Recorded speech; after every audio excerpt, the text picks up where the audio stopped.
युद्ध समाप्त होने के बाद यादवों का प्रभाव काफी बढ़ता जा रहा था। समय बीतने के साथ साथ कलनारी के श्राप का असर दिखना शुरू हो गया था। यदुवंशी आपस में ही संघर्ष करने लगे थे।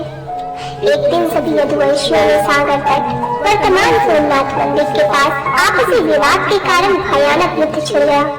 कुछ ही समय में सभी यदुवंशी काल के काल में समा गए।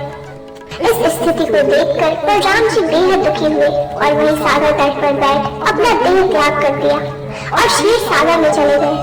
बलराम जी के देह त्यागने के बाद भगवान श्री कृष्ण ने अपने सारथी से कहा कि अब मेरे भी जाने का समय हो गया है, इसलिए मैं योग में लीन होने जा रहा हूँ।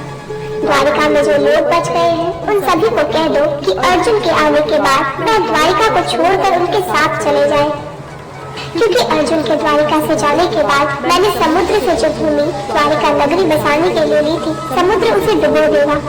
इसके बाद भगवान श्री कृष्ण योग में लीन हो गए और जरा नामक शिकारी ने भगवान श्री कृष्ण के पैर को मृग की आग समझकर दूर से बाण चला दिया।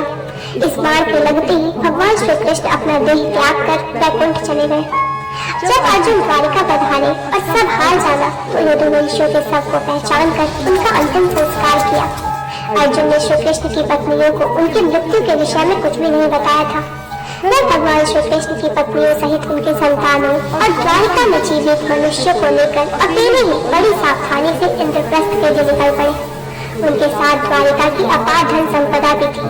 मार्ग से गुजरते हुए फिर जो कुछ हुआ इसकी उम्मीद न तो भगवान श्री कृष्ण की पत्नियों को थी और न ही अन्य लोगों को। उनके साथ क्या हुआ ये जानने से पहले अगर अभी तक आपने हमारे चैनल को सब्सक्राइब नहीं किया है तो चैनल को सब्सक्राइब करके बेल आइकन दबाना न भूलें। रास्ते में अभी वर्ग के लोगों ने इतनी महिलाओं की रक्षा के लिए केवल एक योद्धा को उपस्थित देख उन पर आक्रमण कर दिया और श्री कृष्ण की पत्नियों सहित सभी को बंदी बना लिया और उनका धन लूट लिया। जिस अर्जुन ने पूरे महाभारत युद्ध में अपने विरोधियों के पसीने छुड़ा दिए थे वह भी उनकी रक्षा नहीं कर सका। भगवान के इस संसार से जाने के पश्चात अर्जुन ने अपनी शक्तियाँ खो दी थी, क्योंकि अर्जुन को जिन कारणों के लिए अपनी शक्तियों का उपयोग करना था वह अब पूरे हो चुके थे। अर्जुन ने यदुवंश के लोगों की रक्षा का हर संभव प्रयास किया, परंतु उसके सभी अस्त्र असफल रहे।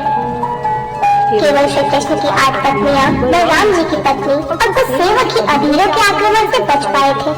ये सभी अर्जुन के साथ इंद्रप्रस्थ पहुँचे। अर्जुन ने सभी को राज्य में उचित स्थान देकर अपना कर्तव्य पूर्ण किया और अंत में भगवान कृष्ण के प्रपौत्र वज्र को मथुरा का राजा बनाया।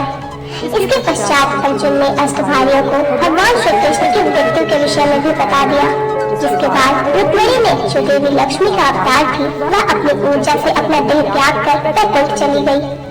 साथ ही जामवंती भी सती हो गई। सत्यभामा समेत अन्य पत्नियां वन में तपस्या के लिए चली गई। ये सभी केवल फल और पत्तों के आहार पर जीवित रहकर भगवान श्री हरि की आराधना करते रही और समय आने पर भगवान श्री हरि में ही विलीन हो गई। तो मैं तो आशा करती हूँ कि आपको ये वीडियो पसंद आया होगा। अगर सच में वीडियो पसंद आया है तो लाइक करें वरना डिसलाइक करें और वीडियो शेयर करना ना भूलें। राधे राधे, धन्यवाद।